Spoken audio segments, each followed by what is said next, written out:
오늘은 기억되는 인생이라는 제목으로 말씀의 은혜를 나누겠습니다.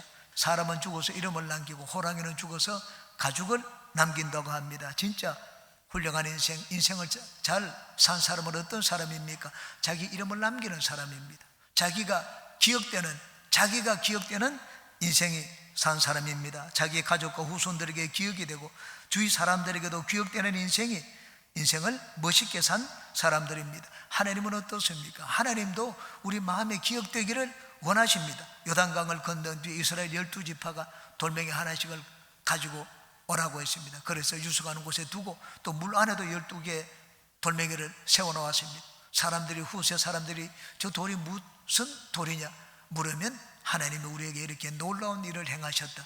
하나님을 기억하도록 하기 위하여 그 돌을 세우도록 만드셨습니다. 우리가 기억되는 인생을 살기 위해서는 어떻게 살아야 되겠습니까? 오늘 이 말씀을 중심으로 세 가지를 같이 살펴보고 은혜를 나누겠습니다. 첫 번째, 믿음으로 살아야 합니다. 한번 따라 하시기 바랍니다. 믿음으로 살자. 우리 마음에 오랫동안 간직되고 기억되는 일들은 믿음으로 산 일들입니다. 저는 아내와 함께 차를 마시면서 종종 이야기를 합니다. 지난 45년 동안 같이 살았던 일들을 이야기합니다. 많은 일들이 있었습니다. 어려운 일도 있고 좋은 일들도 있었습니다. 그런데 이야기하는 내용은 그 세상적인 이야기가 아닙니다. 거의 모두가 다 신앙적인 내용들입니다. 저와 아내가 예수님을 믿고 난 다음에 어떻게 신앙생활을 하고 어떤 은혜를 체험했는지 그런 일들을 나누는 것을 저는 느꼈습니다. 믿음으로 산 삶은 나에게도 기억되고 다른 사람의 마음에도 오랫동안 감동을 주고 여운을 남깁니다. 하나님은 이스라엘이 홍해를 건너고 요단강을 건넌 것을 성경에 기록해서 남기도록 했습니다. 여리고성을 도운 것도 성경에 기록해서 남기도록 만드셨습니다. 왜 남기도록 했습니까? 그것이 바로 믿음의 삶이었기 때문입니다. 히브리서 11장입니다. 믿음으로 그들은 홍해를 육지같이 건넜으나 애굽 사람들은 이것을 시험하다가 빠져 죽었으며 믿음으로 7일 동안 여리고를 도우니 성이 무너졌으며 성경에 많은 사람들의 이야기가 있습니다. 저는 설교 준비를 할 때 늘 기도하면서 오늘은 어느 말씀을 전할까 기도합니다. 항상 제 마음에 떠오르는 인물들이 있습니다. 아브라함이 떠오릅니다. 모세가 떠오릅니다. 요셉이 떠오릅니다. 야곱이 떠오릅니다. 다윗이 떠오릅니다. 엘리야가 떠오릅니다. 신약으로 가면은 백부장이 떠오릅니다. 로마 백부장, 수르보nik의 여인, 혈루증 앓던 여인, 그리고 수가성 우물가 여인, 이런 자들이 제일 먼저 제 머리에 떠오릅니다. 왜 그들이 떠오릅니까? 내 마음속에 기억이 되고 남아있기 때문입니다. 믿음의 행위는 사람들의 마음에 감동을 주고 오랫동안 기억이 됩니다. 저는 예수님을 알고 난 다음 조영기 목사님에게서 믿음이 무엇인지 배웠습니다. 믿음은 눈에 보이는 것을 따라 사는 것이 아니라고 말씀을 했습니다. 내 눈에 전가 안 들리고 아무 전가 안 보이고 내 귀에 아무 소리 안 들리고 내 손에 잡히는 것 없어도 내 앞길 칠흑같이 어두울지라도 믿습니다. 말을 내디르는 것, 그것이 믿음이라고 했습니다. 이 말이 제 마음속에 오랫동안 기억이 되었습니다. 믿음이란 하나님을 바라보고 말을 하고 하나님을 바라보고 선포하고 하나님을 바라보고 앞으로 나아가는 것입니다. 이스라엘 백성들은 요단강을 건널 때 혹시라도 건너는 도중에 물이 쏟아지면 어떨까 걱정하지 않았습니다. 숫자가 적습니까? 한두 명 같으면 뛰어 건너면 됩니다. 그런데 300만입니다. 300만이 건너려면 몇 시간이 되어야 됩니다. 몇 시간 동안 건너는데 하나님이 물을 그만큼 오랫동안 잡아두고 계실까? 이들은 염려하지 않았습니다. 왜냐하면 하나님의 능력을 믿었기 때문입니다. 우리가 세상의 많은 영혼들을 주님께 인도하기 위해서는 우리의 믿음이 그들에게 알려져야 됩니다. 기억이 되도록 해야 됩니다. 우리 교회는 믿음이 소문난 교회가 되고 여러분은 믿음의 역사를 만드는 주인공들이 되시기를 주님의 이름으로 축원합니다. 두 번째, 하나님의 은혜를 체험해야 합니다. 따라 하시기 바랍니다. 하나님의 은혜를 체험하자. 믿음의 사람이 되기 위해서는 하나님의 은혜를 알아야 합니다. 오랫동안 교회 출석한다고 해서 믿음의 사람이 되는 것이 아닙니다. 성경을 몇 번 읽었다고 해서 믿음의 사람이 되는 것이 아닙니다. 믿음의 사람이 되기 위해서는 하나님을 알되 체험적으로 하나님을 알아야 됩니다. 삶 가운데서 하나님을 만나는 체험을 많이 해야 됩니다. 믿음과 이 은혜는 사실상 다른 것이 아닙니다. 동전의 앞뒷면과 같습니다. 우리 편에서 보면 믿음이라고 말을 하고 하나님 편에서 보면 그것을 은혜라고 말을 합니다.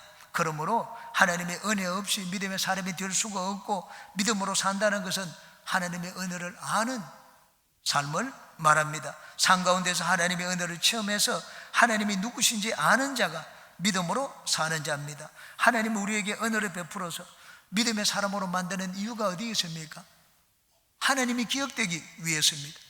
우리는 우리가 기억되기를 바라는데 하나님은 그렇지 않습니다. 하나님은 우리를 통하여 하나님이 세상에 널리 알려지고 하나님이 기억되기를 원합니다. 이스라엘은 요단강을 마른 땅처럼 건너는 믿음의 사람이 되었습니다. 왜 하나님이 이스라엘에게 그런 은혜를 베풀어 주셨습니까? 하나님은 이스라엘의 마음속에 영원토록 남기기 위해서였습니다. 23절 24절 보시기 바랍니다. 너희의 하나님 야훼께서 요단물을 너희 앞에서 마르게 하사 너희를 건너게 하신 것이 너희의 하나님 야훼께서 우리 앞에 홍해를 말리시고 우리를 건너게 하신과 같았나니, 이는 땅의 모든 백성에게 야훼의 손이 강하신 것을 알게 하며 너희가 너희 하나님 야훼를 항상 경외하게 하려 하심이라. 경외가 무엇입니까? 예배 드릴 때만 하나님을 생각하는 것이 아니고 바깥에 내가 인생을 살 때도 하나님을 마음에 품고 사는 것, 이게 하나님을 경외하는 것입니다. 하나님을 늘 마음에 새기며 살도록 하기 위하여 하나님은 이런 놀라운 은혜를 베풀어 주셨습니다. 이스라엘 백성들은 믿음의 사람으로 만드셨습니다. 그러므로 내가 믿음의 사람이 되었다고 해서 막 내가 무슨 대단한 일을 한 것처럼, 대단한 자인 것처럼 자랑을 해서는 안 됩니다. 믿음의 사람은 자기를 보이는 자가 아니고 그를 통하여 하나님을 보이는 자, 하나님을 세상에 증거하는 자입니다. 그러므로 하나님을 증거하는 믿음의 사람이 되기 위해서는 하나님의 은혜를 많이 체험해야 됩니다. 바리새인과 서기관들은 성경을 많이 알았습니다. 종교적으로 예배를 잘 드리고 살았습니다. 11조를 철저하게 드리는 자였습니다.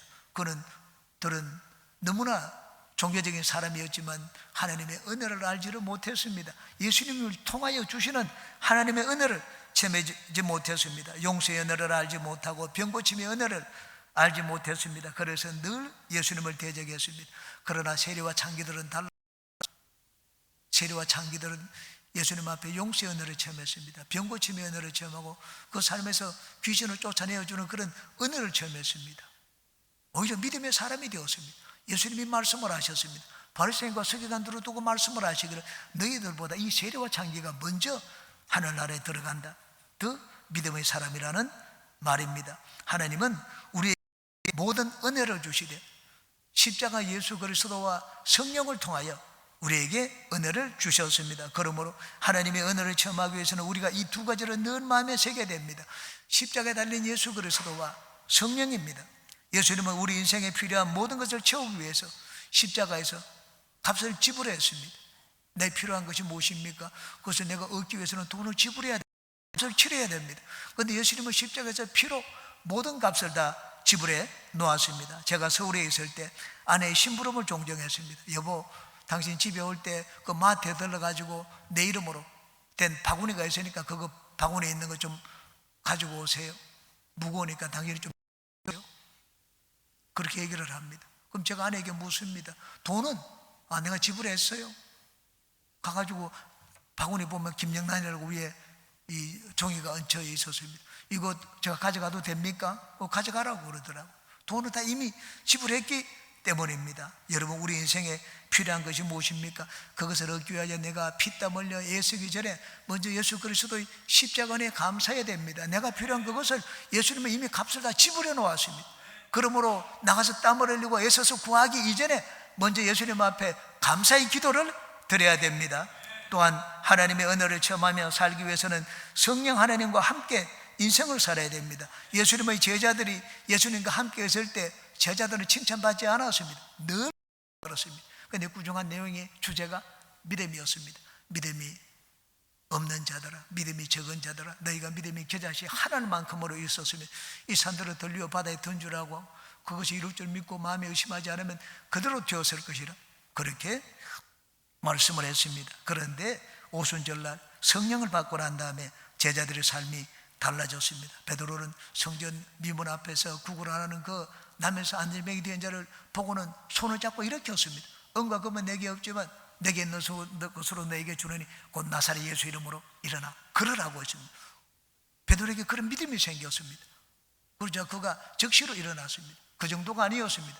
베드로가 지나갈 때 베드로의 그림자가 스치기만 해도 병든 자들이 있으면 나왔습니다. 많은 사람들이 베드로가 지나가는 길목에 있다가 병든 자들을 데리고 왔습니다. 세례반은 평신도였습니다. 그런데 그 사이에 하나님의 은혜가 충만했습니다. 어떻게 그런 일이 일어났습니까? 성령으로 충만했기 때문입니다. 저는 지난번에 원종수 박사님의 이야기를 말씀드렸습니다. 그는 어릴 때 보니까 너무나 어렵고 가난하게 지냈습니다. 돈이 없어가지고 사골세 방에 들어갔습니다. 정식으로 방에 있는 것도 아니고 대청마루를 얻어가지고 거기 살기 위해서 들어갔는데 대청마루가 무너졌습니다. 지붕이 무너지니까 거기 살 수가 없었습니다. 한겨울에 바깥에서 지내야 했습니다. 너무너무 추웠습니다. 그래서 하나님 앞에 기도드리는 내용이, 하나님 빨리 천당 가게 해주세요. 천당은 춥지 않지요.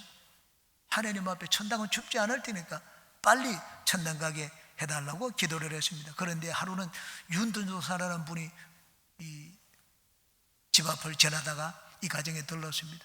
그리고는 같이 예배를 드렸습니다. 예배를 드리고 난 다음에 천당 가려면 성령을 받아야 된다고 했습니다. 그 예배를 마치고 난 다음에 이 원종수 청년이 그때 16살이었습니다. 고등학교 2학년. 원종수 청년이 그 전도사님을 붙들고, 그럼 내가 성령을 받았는지 안 받았는지 어떻게 압니까? 방언을 말하는 것이다. 아, 방언은 난 못하니까 성령 못 받았구나.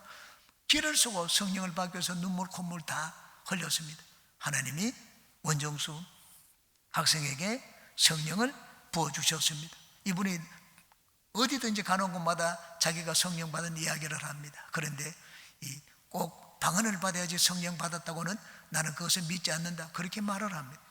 그런데 이분의 책마다 간증하는 곳마다 고백을 해놓은 것을 저는 읽어보았습니다. 제 인생을 180도로 바뀐 체험이 고등학교 2학년 때 성령 받은 체험이라고 했습니다. 그때부터 새벽 예배를 빠지지 않았다고 했습니다. 모든 예배 빠지지 않고 참석했다고 했습니다. 당시 고등학교 전체 480명 중에 410등을 했다고 했습니다. 그런데 성령 받고 난 다음에 410등 하던 자기가 전교에서 5등을 했다고 했습니다. 서울대학교 의대 수석으로 들어갔습니다. 졸업하는 것도 수석으로 졸업을 했습니다. 미국으로 갈 때 비행기 값이 800불이었습니다. 그런데 400불을 가지고 홀트 아동복지회 아이들을 돌보면 절반 값으로 갈 수 있다고 해서 그 400불을 들고 미국으로 갔습니다. 인종차별 미국에서 미국 의사들보다 1년 일찍 전문의가 되었습니다. 1985년에는 암 전문병원을 개원을 했습니다. 세계적인 암 전문의가 되었습니다. 그 인생에 함께 하신 성령께서 베푸신 은혜입니다. 여러분, 하나님의 은혜를 사모하는 여러분들은 예수 그리스도의 십자가를 바라보시기 바랍니다. 성령님을 여러분 마음에 모시고 산 가운데 모시고 성령과 함께 인생을 사는 여러분이 되시기를 주님의 이름으로 축원합니다.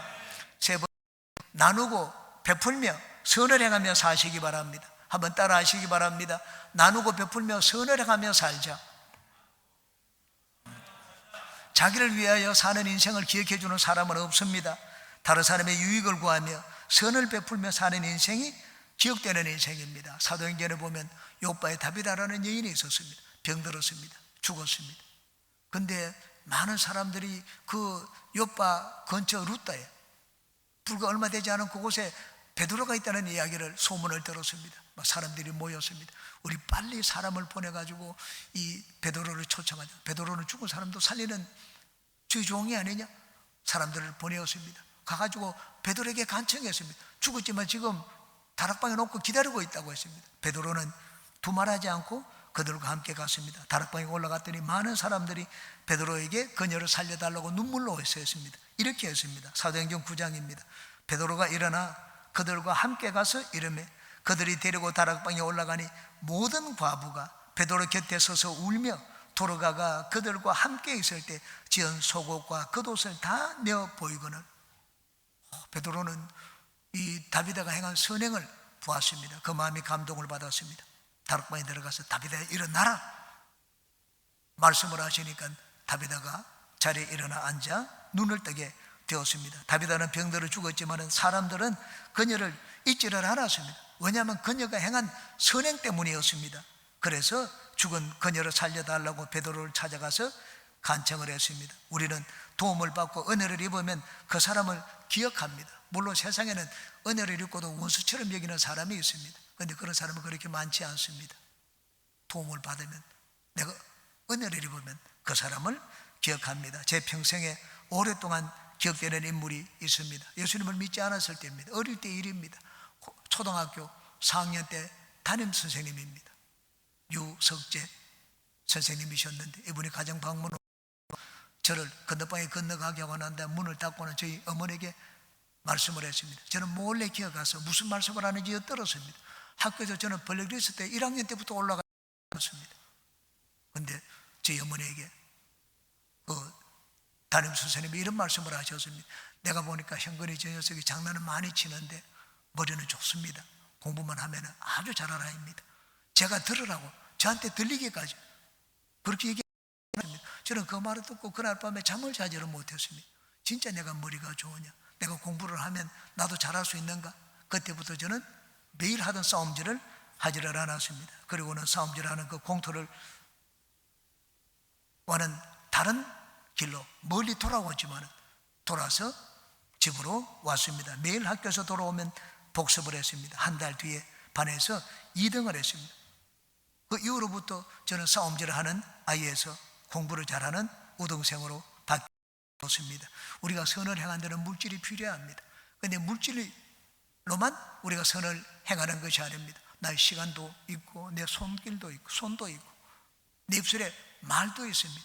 말 한마디로 내 시간을 좀 들여가지고 다른 사람에게 선을 베풀 수 있는 길이 얼마든지 있습니다. 요즘은 의료 대단으로 인하여 병원마다 의사가 부족합니다. 다행히 정부가 환경책을 보이던 그 입장을 바꾸었습니다. 선회에서 정원을, 입학 정원을 옛날대로 원상태로 회복시킨다는 그런 이 행정 명령을 내린 것을 봤습니다. 옛날에도 의사와 약사 분규가 있을 때 의사들이 파업을 이루겠던 적이 있습니다. 그런데 그 의사가 파업을 할 때 혼자만 가운을 입고 진료실을 지켰던 의사가 있습니다. 하루 한두 시간 겨우 눈을 붙이고 한 끼를 먹어가며 환자를 돌봐왔습니다. 그런데 그를 아는 아무도 그렇게 손가락질을 하지, 변절자라고 하지 않았습니다. 오히려 그가 그렇게 하는 것은 당연하다고 생각을 했습니다. 그 의사는 33살의 나이에 군의관으로 근무하던 중에 유행성 출혈열에 감염되어서 사망한 바보 의사 안수현 씨입니다. 한밤중이면 암 환자들이 있는 병실을 찾아서 한 사람 한 사람씩 기도해 주었습니다. 많은 환자들이 밤에 잠을 자지 않고 안수현 의사가 찾아와서 기도해 줄 때까지 기다렸습니다. 환자들은 예수님이 누구신지 몰랐습니다. 그렇지만 그 청년 의사가 믿는 분이라면 한번 믿어볼까 하는 생각들을 했습니다. 인턴으로 근무할 때 한 번은 술 취해서 얻어맞고 응급실로 들어온 환자가 있었습니다. 보호자도 없었습니다. 하루 종일 먹지를 못했습니다. 너무 불쌍해 보여가지고 컵라면을 끓여가지고 왔습니다. 이 컵라면 가지고는 안 되겠다 싶어서 식당으로 갔습니다. 혹시라도 밥이 남은 것 있으면 가져올까 싶어서. 그런데 밥이 없었습니다. 죽이 있었습니다. 그러자 죽을 식판에 담아가지고 컵라면과 함께 1층에서 2층 응급실까지 가지고 가서 드리기도 했습니다. 이분은 고등학교 때 부흥에 참석을 했습니다. 큰 은혜를 받았습니다. 그리고 변화되기를 작정을 했습니다. 이분의 동기생이 강릉 아산병원에 있습니다. 그분에게 대해 제가 이 안수현 의사에 대해서 자세하게 들었습니다. 어떻게 그가 변화되었는지. 고등학교 때 부흥에 참석하고 난 다음에 사람이 180 달라지더라는 말을 들었습니다. 그는 책상 앞에 코람데오라는 문구를 붙여놓고 언제나 하나님을 생각하면서 살겠다는 말입니다. 의대생으로 공부하면서 예배 출석하는 것은, 주일 성수하는 것은 참으로 어렵습니다. 왜냐하면 매주 월요일마다 시험 보기 때문입니다. 시험에 떨어지면 1년을 유급해야 됩니다. 한 과목 떨어지면 그 과목만 하는 것이 아닙니다. 1년 동안 다시 해야 됩니다. 저희 아들도 2번이나 1년 동안 유급을 하는 것을 봤습니다. 한 과목 잘못하면 1년을 공부해야 됩니다. 그렇기 때문에 주일을 지키는 것이 결코 쉽지 않습니다. 그런데 이분은 주일을 지키기 위해서 다른 사람들 당직 서는 것 모든 당직을 다 써주었습니다. 주일날 교회 가서 예배 드리기 위해서였습니다. 하루는 하나님이 기도하는데 이분에게 얘기를 했습니다. 네가 날 위해 시간과 마음을 포기하면 내가 정말로 기쁘게 너희 그 예배를 받겠다. 하지만 그로 인해서 너 성적이든지 이성교제든지 사람들과의 관계든지 무엇이든지 분명히 손해를 볼 것이다. 그래도 네가 그 부분은 나에게 들을 수 있겠느냐? 이 말씀을 듣고는 포람되어 항상 그걸 책상 앞에 붙여놓았습니다. 하나님 앞에서 살겠다는 말입니다. 예수님이 생명 주시기 위해서 피를 흘렸다는 사실에 감동해서 수혈을 필요로 하는 백혈병 환자에게 찾아가서 자기 피를 수혈해 주기도 했습니다. 환자를 내시경 검사를 하는데 돈이 없어서 내시경 검사를 받아야 되는데 돈이 없어 받지를 못했습니다. 자기 신용카드로 결제를 해서 강제로 검사를 받게 했습니다. 환자에게 찾아갈 때마다 늘 CD와 책을 선물로 가지고 갔습니다. 죽어가는 환자들에게 소망을 주기 위해서입니다. 한 번은 온몸에 전신마비가 되어서 6개월 동안 꼼짝 못하고 누워있는 달수라는 환자가 있었습니다. 그 환자를 위해서 동화책을 사가지고 갔습니다. 눈으로는 볼 수가 있기 때문에. 그리고는 한 장 한 장 책을 넘겨주어서 동화책을 읽도록 하기도 했습니다. 한 번은 에이즈 감염 환자가 들어왔습니다. 입원을 위해서 혈액 채취를 아무도 그 에이즈 환자를 만지려고 하지 않았습니다. 그래서 자기가 선뜻 나가서 에이즈 환자의 혈액을 채취를 했습니다. 그는 기독교인이 아닌 사람들에게 밥맛이 없는 사람이었습니다. 그런데 이상하게도 밥맛 없는 그가 말을 하거나 행동을 하면 사람들이 신뢰를 했습니다. 그가 유행성 출혈열에 감염되어 국군 의무사령부에서 고대병원 응급실로 호송되어 왔습니다. 혈소판 수혈이 필요했습니다. 누가 왜? 의사 모임입니다. 누가 왜 게시판에 공고를 띄웠습니다. 이분의 혈액형이 RH-형입니다. 드문형입니다. RH-A형이었습니다. 그런데 안암병원 외과 중환자실 안수연 이름으로 지정 못하겠습니다. 이 사람 이름으로 지금 필요하니까. 그런데 하루가 지나지 않아 가지고 막 응급실에서 혈액원에서 걸려왔습니다. 너무 많은 지정 헌혈자와 헌혈증으로 인해 업무가 마비되었으니 이제 그만 헌혈을 하라는 부탁 전화가 걸려오기도 했습니다. 그는 하늘나라로 갔습니다. 그러나 죽은 지 20년 가까이 되었지만 그가 끼친 형량은 참으로 놀랍습니다. 33세 젊은이 장례식에 4,000명이 넘는 조객이 몰려들었습니다. 어떤 계산도 깔리지 않은 순전한 슬픔, 그 한 가지로 4,000명이 넘는 그의 우정들이 몰려왔습니다. 한경직 목사님의 장례 이후에 가장 많은 인파들이 몰려왔습니다.